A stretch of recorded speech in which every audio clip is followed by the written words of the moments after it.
পাঠক দর্শক বণিক বার্তার পক্ষ থেকে স্বাগতম।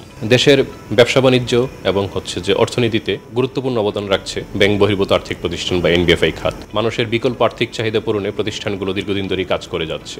দেশের মানুষের এই আর্থিক চাহিদা পূরণ করার জন্য প্রতিষ্ঠানগুলোর বিনিয়োগের একটি বড় অংশই আসে যে আমানত থেকে। আমরা আজকে দেশের আর্থিক প্রতিষ্ঠানগুলোর সার্বিক অবস্থা নিয়ে কথা বলার জন্য এসেছি বাংলাদেশ অ্যাসোসিয়েশন অফ ফাইন্যান্স কোম্পানিজের ভাইস চেয়ারম্যান ও অ্যালায়েন্স ফাইন্যান্স পিএলসির চেয়ারম্যান। আমরা তার কাছ থেকে দেশের আর্থিক প্রতিষ্ঠান খাতের সার্বিক অবস্থা সহ তার প্রতিষ্ঠানের বিভিন্ন দিক নিয়ে কথা বলবো। বণিক বার্তার পক্ষ থেকে আপনাকে স্বাগতম। প্রথমে ধন্যবাদ Rahat. I think to answer your প্রশ্ন, I think you have used a very correct and critical word, challenging. Definitely 2023 was a very challenging year for us. Overall economic journey challenging ছিল, and definitely financial institution and in particular যেটা আমরা আলাপ করব আজকে NBFI বা financial institution had a very challenging and a difficult period. এটার কারণ আছে, অনেকগুলো কারণ আছে। একটা তো গ্লোবাল আছে, ওটা আমি পরে আসলাম। আমাদের সেক্টর নিয়ে যদি বলতে হয়, our sector had a very difficult year. আমার কাছে এখনও পুরো স্ট্যাটিস্টিক্স পুরো বছরের নাই 2023-এর, কিন্তু আমি সেপ্টেম্বর 2023 যদি লাস্ট কোয়ার্টারের স্ট্যাটিস্টিক্স নিয়ে যদি আলাপ করি, আর এটার সাথে যদি আমি 2022 সেপ্টেম্বরের আলাপ মানে তুলনা করি, কম্পেয়ার করি, ইট ওয়াজ কোয়াইট স্যাড বলতেছে, I am using the word দুঃখজনক। এনপিএল প্রায় 30% বেড়েছে ফ্রম কোম্পানি। ফিগারটা খুবই সুন্দর, মানে সহজ, মানে সেপ্টেম্বর 2022-এ আমাদের এনপিএল প্রায় 22.99% ছিল। এটা বেড়ে গিয়ে 27.8%-এর মতন। তো এইভাবে যদি কম্পেয়ার করি, অন ইনক্রিজ প্রায় 30% বা 29% আমাদের এনপিএল বেড়েছে। In spite of so much focus by the central bank, so much focus by the policy makers, এটা বেড়েছে। So this is a very again একই কথা বলতে দুঃখজনক। এর সাথে যদি পুরো ওভারঅল সেক্টরের যদি আলাপ করি, অ্যাসেট গ্রোথ খুব একটা হয়নি, মাত্র 2.38%, এত বড় একটা সেক্টরের জন্য total asset growth. Profit overall সেক্টরে যদি দেখি নেগেটিভ হয়েছে। ইয়েস, কয়েকজন প্রতিষ্ঠান করেছেন, লাভবান ছিলেন। গ্রস প্রফিট যদি সবগুলো প্রতিষ্ঠানে একত্র করি, এটা নেগেটিভ হয়েছে। অফকোর্স এগেন একটু আলহামদুলিল্লাহ বলতে চাই, আমাদের অফকোর্স অ্যালায়েন্স ফাইন্যান্সের আজকে 5 বছর হয়ে গেছে, এদিক দিয়ে আমরা খুব ভালো। উই হ্যাড আ গুড 30%-এর মতন ডিপোজিট গ্রোথ হয়েছে, 38% আমাদের অ্যাসেট অ্যান্ড ইনভেস্টমেন্ট বলি আমরা গ্রোথ হয়েছে, অ্যান্ড প্রফিটও we were still positive, I think close to 4% আমাদের কোয়ার্টার টু কোয়ার্টার যদি সেপ্টেম্বর 20 করেছি, but not for the industry. You are very right, অনেকগুলো challenging. One of them is definitely inflation, devaluation of টাকা। While as an exporter, আমি এক্সপোর্টের সাথে জড়িত আছি, এক্সপোর্টার হিসাবে ডেফিনেটলি আমরা লাভবান হয়েছি, কিন্তু Bangladesh is still a very much import dependent country. আমার বেশ অনেকগুলো ব্যবসা, বেশ কয়েকটা ব্যবসা, একটা হলো স্টিল ফ্যাব্রিকেশন যেটা করি আমি, ওইখানে ইটস এন্টায়ারলি ইম্পোর্ট ডিপেন্ডেন্ট। আমাকে স্টিল প্লেট বলো, অল দ্য নাটস বোল্টস ও হাই কোয়ালিটি সবগুলো ইম্পোর্ট করতে, তো এইগুলো এক্সপেন্সিভ হয়ে গেছে। And this cost is not very easy. We are also in lubricating oil করি আমরা, উই ডু ব্লেন্ডিং, মানে বেজ অয়েল এনে ওটা ব্লেন্ড করে লুব্রিকেটিং, বা ইঞ্জিন অয়েল বলা হয়, কিছুটা ব্রেক অয়েল বা ট্রান্সমিশন অয়েল, মানে এগুলো কিন্তু the oil may not have gone up, but please appreciate dollar 80-86 টাকা বললাম না, যেটা 90 টাকা ছিল না, ওটা আজকে। আর এটাও আমাকে বলতে হয়, I am very sorry to say that, সরকারিভাবে আমরা বলি 110 টাকা। আমি জানি না, অন্য ব্যবসায়ীদের কথা আমি বলতে পারি না, এই 110 টাকায় কিন্তু আমি এলসি খুলতে পারছি না। তো it has gone as high as 120। আমি পরে শুনেছি, আমার অ্যাসোসিয়েশনের মেম্বারদের কাছে শুনেছি, ওরা, I am not talking about financial institution, import base যারা, 125 টাকা পর্যন্ত তারা বোধহয় এলসি ওদেরকে খুলতে হয়েছে, বাধ্য হয়েছে। Again going back all this challenges, 2023 was definitely a very bad year. এখন জানি না ভবিষ্যৎ হোল্ডস হোয়াট ফর আস। এইটা definitely very challenging.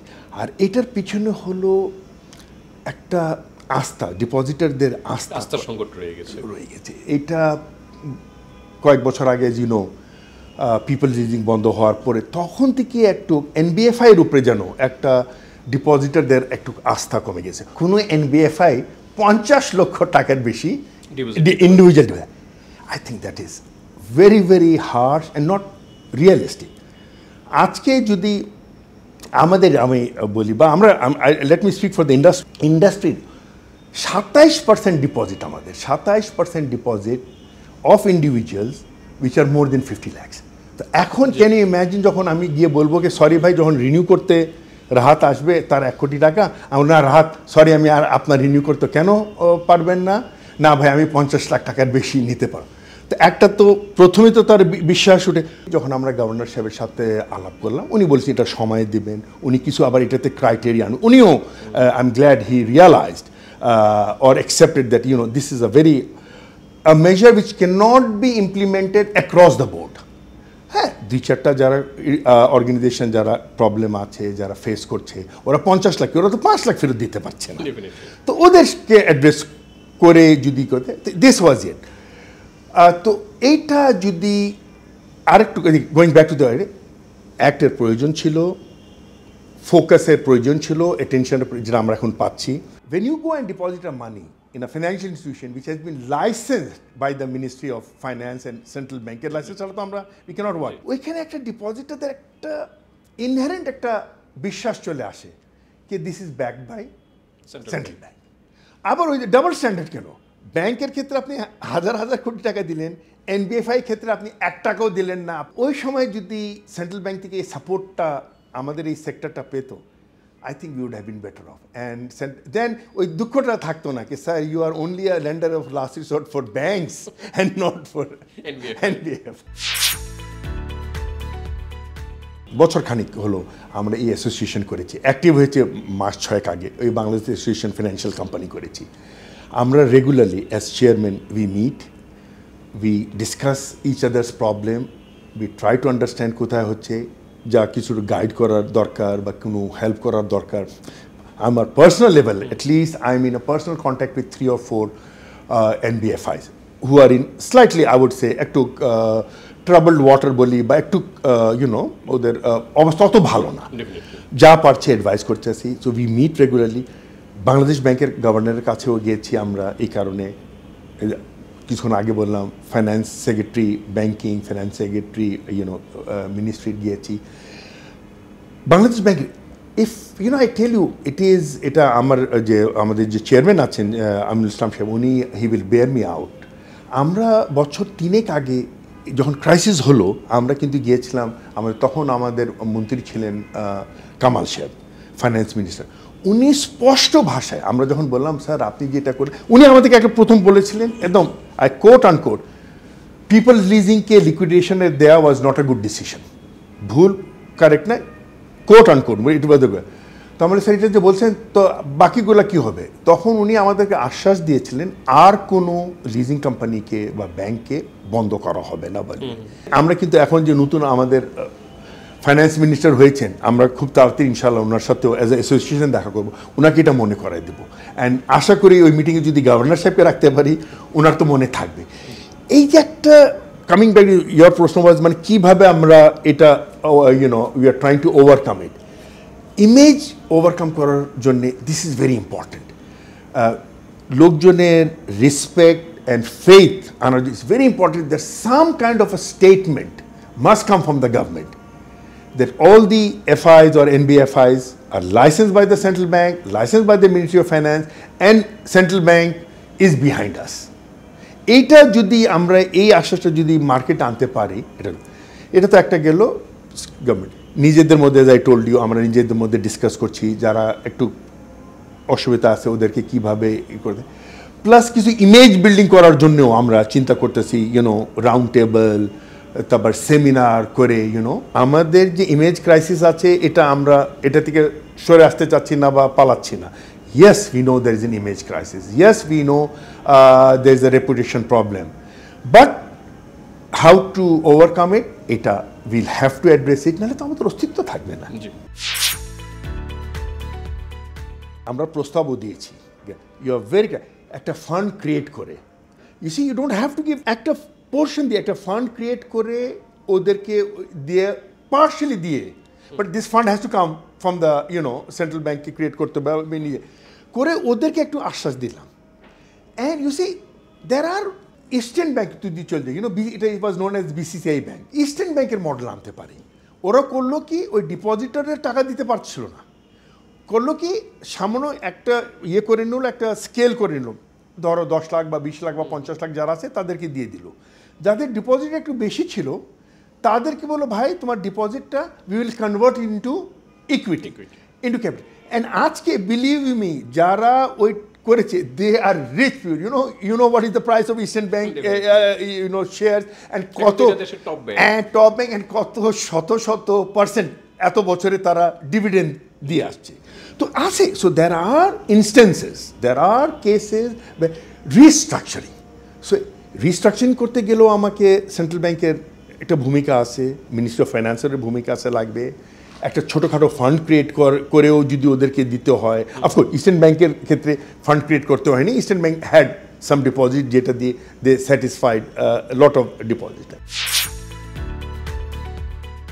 Coming back, absolutely right, there are people in the Bangladesh ব্যাংকের কাছে, হ্যাঁ, শত অ্যাপ্লিকেশন হবে ফর এনবিএফআই লাইসেন্সের জন্য। ওদেরকে ডেকে বলো, ভাই হিয়ার ইজ আ কোম্পানি, তোমাদের আজকে 200 কোটি বা 400 কোটি টাকা লাগবে, এই কোম্পানির এই আছে, see what you can do. সবার তো কিছু অ্যাসেট আছে, প্লাস মার্জারও করা যায়, ইউ সি, মানে উইথ গুড কোম্পানিজের সাথে, I believe me, I can, Alliance Finance PLC will be only happy to acquire one or two, bolbo na, at least one of those companies which are in slight problem. Of course, I have to do a lot of due diligence korte hobe, ye korte hobe, but in principle, and I will make sure that amader existing jara shareholder ache, as I said, they are very, very resourceful people. Oder theke ami daitto niye I will bring in equity. আমি চোখ বন্ধ করে আমার equity যা আছে আমি double করে দিতে পারো, ওই ইকুইটি নিয়ে আমি অ্যাকোয়ার করতে চাই একটা financial. So going back to your answer, acquisition, merger, নতুন যারা আসতে চায়, this are all doable and as I said, আমাদের এখানে ইনস্টেন্সেস আছে, হয়েছে, এটা তো করা উচিত।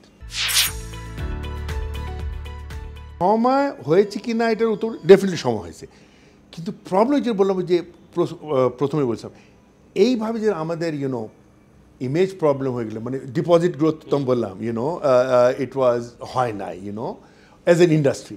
তো এই মুহূর্তে এইরকম একটা কোনো, it's do again very much practical, as you correctly said, আশেপাশে দেশে এফআইজরা এই কাজ করতেছে, even in Sri Lanka, who are 51% owners of our leasing finance company, ওরাও করছে। কিন্তু আমাদের ওই ম্যাচিউরিটি আছে মার্কেটের, কিন্তু আমাদের কেপেবিলিটি নাই, financial capability.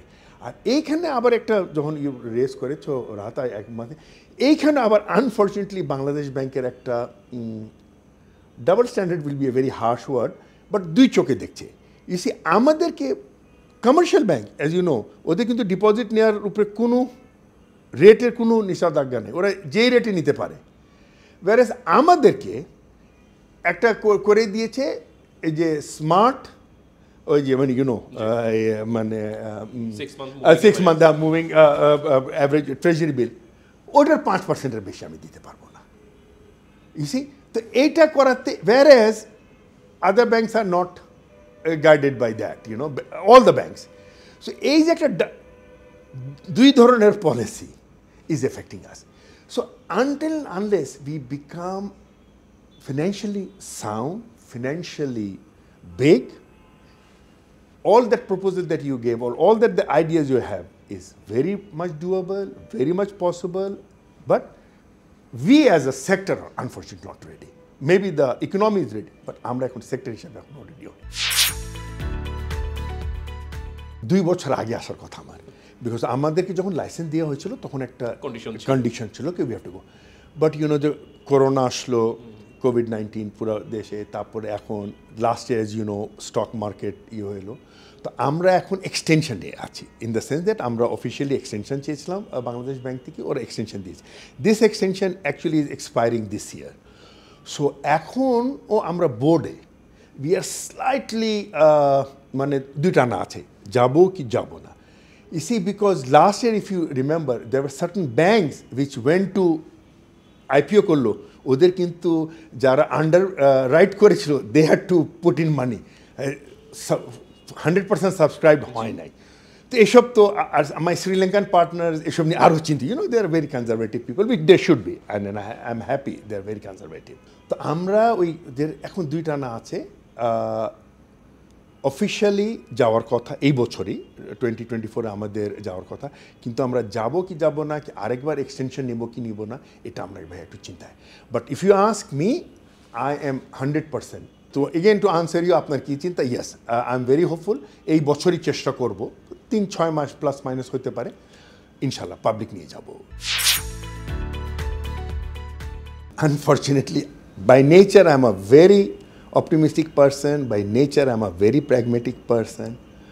But unfortunately, I'm not that optimistic or pragmatic. You see, there are reasons, Macroeconomics, if you look at the macroeconomic, unfortunately, inflation is still there, it's persisting. Foreign exchange reserve just maintain করছি, খুব একটা যে বৃদ্ধি হচ্ছে তা না। টাকার উপরে প্রচুর চাপ আছে কি আরও ডিভ্যালিউ করতে হবে। তারপর if you see the last 4 monetary policy rate কিন্তু বাড়ানো হয়েছে, যে কারণে স্মার্ট রেট বেড়ে যাচ্ছে। লেন্ডিং এর রেট ওরা করে দিয়েছে smart plus what ever up to 3.5 বা 3.75 অ্যালাউ করে, but depending on your client market. ধরো আই এম ভেরি ফর্চুনেট, আমার ব্যাংকের সাথে আমি 1.25% প্লাস স্মার্ট দিয়ে আমি এখনও বড় করতে পারছি। So borrowing is becoming expensive.